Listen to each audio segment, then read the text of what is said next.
this job, it's a death wish.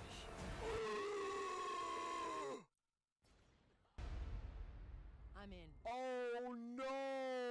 Hello and welcome to the Sadge review on Star Wars Outlaws story trailer, but we aren't going to be only reviewing the story trailer, we're going to be taking a look at everything from who is in charge of this project to crazy financial options involved in buying the game and so much more. So if you're interested in learning something about Star Wars Outlaws, or maybe you're interested in what a massive fan of the franchise who's been enjoying these games since 2006 thinks, take a seat, we have a lot to cover and I'll try to go as fast as I can. First off, what grabbed my attention personally was the open world aspect of the game, because my friends and I have longed for a Star Wars game where we can play as ourselves if we were in that universe, especially one where you can hop in your ship, leave the atmosphere of a planet, and jump the light speed traveling the galaxy. And we got a taste of that from Jedi Fallen Order, and especially its sequel, Survivor. If you don't know, Jedi Survivor was a Respawn Entertainment's latest Star Wars success with the great story revolved around Cal Kestis, and there definitely seems to be some similarities where Ubisoft drew some inspiration from the award-winning game.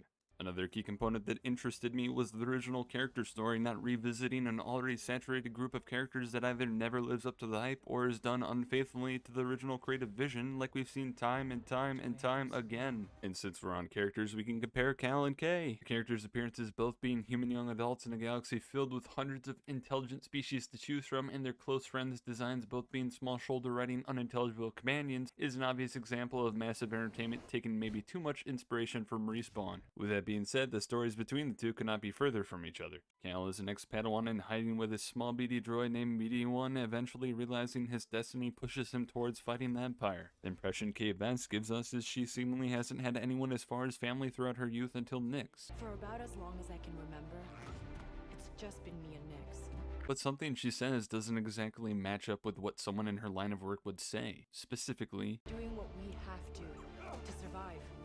doing what we have to survive is an odd phrasing of words for someone who cons, dupes, and swindles people out of their valuables, someone even to be considered a scoundrel by underworld standards. Kay Vess, the underworld's favorite new scoundrel. So there's a lot we don't know about our protagonist. Her origin story, her morals, why she needs to buy her freedom, why she deems theft and underworld dealings the only valuable way to make a living in the Outer Rim, whether her proficiency in marksmanship was developed out of necessity, or when and if she was trained, who she was trained by. And taking a good look at not only the trailer, the gameplay trailer, the real-life actress's interview, all that we can surmise about Kay is that she enjoys her occupation as well as the thrill that risky and dangerous jobs give her, all in her pursuit to be free. But all I want is to live free. So I'm gonna risk it all. Hold on, Nick! Oh, and Kay Vess is a thief. She's a scoundrel. She's really good at sneaking around. You know, she's charming and she'll like talk to you, but she's already taking all your things. She isn't perfect at it, but she always seems to get away with it. And there's no stopping her, even when there's danger involved. Even when there's fear underneath it, she'll never let you see it. Not really. so we have an unstoppable, unrefined manipulator that tends to get away with any and everything, showing no traces of fear. Well, I'm sure we'll be back to this. Anyways, Cal isn't the only inspiration they drew from. Obviously, Han Solo was a major derivative in developing Kay Vess. Everything from the hair, the personality, and her having a sidekick. They're even merchandising Han Solo's outfit to increase sales. The reasoning is pretty obvious behind these choices when hearing about how the creative director, Gillian Garrity, responded to the reasoning behind having a Star Wars game with no Jedi, saying, "When we were thinking about it, our favorite character wasn't Luke Skywalker, it was Han Solo in the movies. It was the outlaw, the scoundrel, traveling the galaxy, dodging one syndicate to pay off another syndicate, and traveling with his best friend Chewbacca." So playing Kay Vess, as we can tell for right now, a morally gray, selfish sharpshooter who barely gets by cheating, stealing, and killing her way from job to job was the kind of character the team over at Massive Entertainment was drawn to. Not the relatable, impatient kid with great potential who shows bravery, heroism, and strong will that demands for him to protect his friends. Well, to each their own. We've talked about inspiration, but the dangerous thing about it is that if they lean too heavily into it, the attempted original character turns into a retextured or gender-swapped version of a character we already know, throwing away the allure of playing someone original. Onto the transaction of buying the game. So if you want to pre-order the game, Ubisoft is quite generous with gifting the buyer a bundle of cosmetics for your speeder and ship, all for the small fee of $70.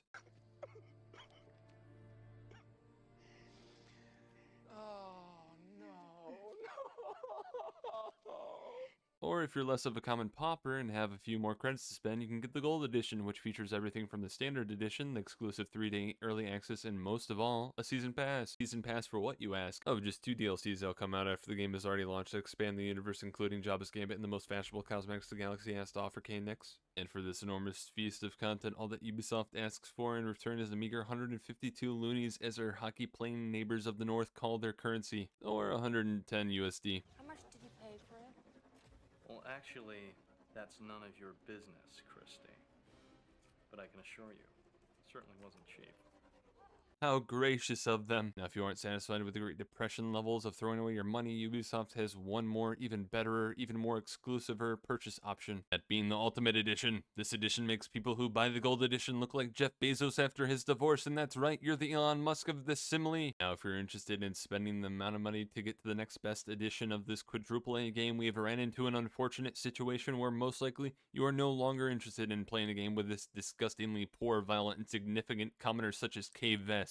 But on the chance of Ubisoft having a future transaction that unlocks all of the achievements, finishes the game for you, and has their CEO come to your mansion and kiss your feet, it includes everything that the lower class gold trust fund babes get, but also the Rogue Infiltrator bundle that gives Kay and Nix more cosmetics, the Sabak Shark bundle that will bedazzle their outfits and weapons so bad it's sure to leave the Sarlacc's jaw on the floor. And if that wasn't enough to quench your foaming, ever-wanting desire for more, it includes game art for your walls. Well, not your real walls. Well, who needs real walls? Sell your walls so you can put this art on your Samsung 57-inch Odyssey Neo G9 series dual 4K UHD 1000R curved gaming monitor, you stud you. And imagine this can all be yours for the modest price of 30 Burger King Whoppers or $130. Alas, our righteous and generous and divine gods that look down upon us from the mountains at which they stand, bless us mere mortals with the option to subscribe to weekly Ubisoft Plus for the blessed price of $18 a month. And yeah, that includes everything from the Ultimate Edition. Fans and gamers alike, such as myself, have been upset about this, but more than anything, I'm upset about the upcoming DLC fraction of the game. Only do we not know when this content will come out post-launch, but these could possibly be, and I hope this isn't the case, purchasable content required to progress the main story. And it just seems like the next thing Ubisoft would do, release an unfinished game that costs by default $70 with a story progression locked behind paywalls. I'm not mad at Ubisoft and Massive Entertainment for trying to make money from their game. There's a normal way of going about it though, where you make a good game, advertise it, and make a trailer that shows off the capabilities of your game, the visual segments of the story involving characters. Even if your initial player base is small, word of how good your game is will spread, increasing your sales. But that same formula that's made them the prosperous corporation that they are today doesn't interest them, and Ubisoft would much rather make a mediocre game at best, advertising how amazing and original it is, make a subpar trailer, and then have 15 different transactions of pre-ordering, season pass, cosmetic bundles, 3-day early access, relying on fear of missing out, cheap nostalgic tricks, and the hype of its predecessors to get people to buy. Personally, the story doesn't seem all that intriguing, and I'm still confused at the train of thought behind the actions of Kay, which to me seems like they don't know what to do with her character. The advertising gives us a lot to look at, and there's a lot of game mechanics and world mechanics that I love, but the ads disclose themselves that this isn't the end product due to it being unfinished. You have no idea how big the story is, how much science stuff there is, and there's already DLCs we have no knowledge on besides it has job in it that are being offered to players without the game even being launched yet. To me, Kay Vess a morally gray scoundrel, as they've trademarked by now with how often it's used to describe her. She's a scoundrel. Underworld's favorite new scoundrel. Who has a pet and goes around killing people at first to eventually realize this way of life isn't only dangerous to her but wrong, doesn't get me at the edge of my seat to spend 60, let alone 70 or 130 bucks. I'm mad at Ubisoft and Massive Entertainment for wasting the potential that is here, wasting the countless people that they had working day in and day out on this project just for the very likely chance that the story will fail, the character will fail, and after a very buggy release and a few months of pressuring people into paying for DLCs in hopes of something substantial, they'll move on to their next way of swindling you out of your credits. I guess Kay Vess and Ubisoft have a lot in common. Thank you so much for watching. Remember to like as well as comment to tell me your thoughts. And this has been a Sadge review.